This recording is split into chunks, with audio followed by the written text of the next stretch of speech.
Good morning. First of all, I hope that y'all are all doing okay in light of the storm. I can't go even a step further without thanking my sister Catherine, my brother-in-law Randy, for taking care so well of our house while we all left them here and fled. I still feel bad about it. Nothing like a public apology to try to help. Bill Young, who was out looking after our house as well. Thank you, Bill. And a number of y'all have emailed me and said, we drove by and we made sure everything was okay. And I just want to say thank you. It's been an interesting process to deal with. We're very blessed. You know, we lost power for like 10 days or so, but that's not as bad as a lot of folks. We had a tree through the roof of our house, but it was at a place that's not that bad. If it's going to go through, that's an okay place to go through. And we lost maybe, a dozen or so other trees. But all in all, it's been pretty good, and we're real thankful. So I'm glad you're back. I'll tell you this, over the time that we were gone, I started writing the theology lessons because we start that week after next, God willing.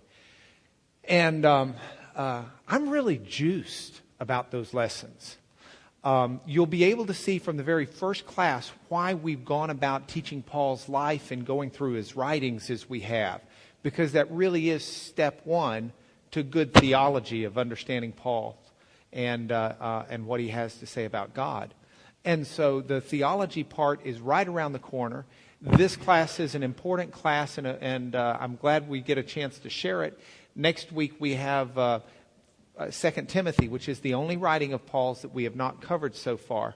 And I urge you to come and bring some friends because we'll also provide the historical insight we have as to what happened to Paul. You know, we know biblically what happened during his life, but the Bible doesn't tell us how he died and where he died.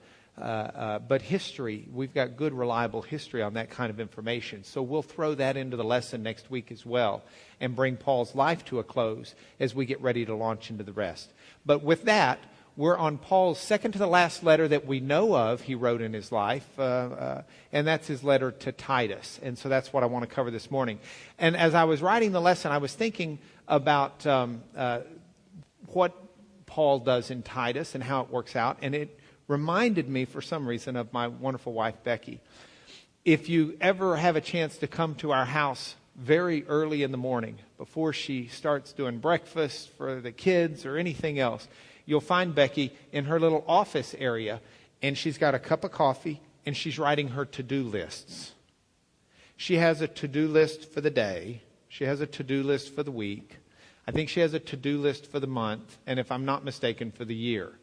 She's like the most organized person I know, and she sits there methodically, and one of the earliest things she does is she takes her to-do list from yesterday and sees what she got done and what she didn't. She's had a real busy to-do list this week, and I want to tell you, by the time I get awakened, at 11 with the breakfast in bed, it's stunning to me how much she's able to accomplish by the way she does things. I don't know if you're a list person or not. I'm absolutely convinced that list people are a little more in vogue now than they were in the time of Paul, because we've got cheap and available paper. We've got cheap available pens and pencils. We've got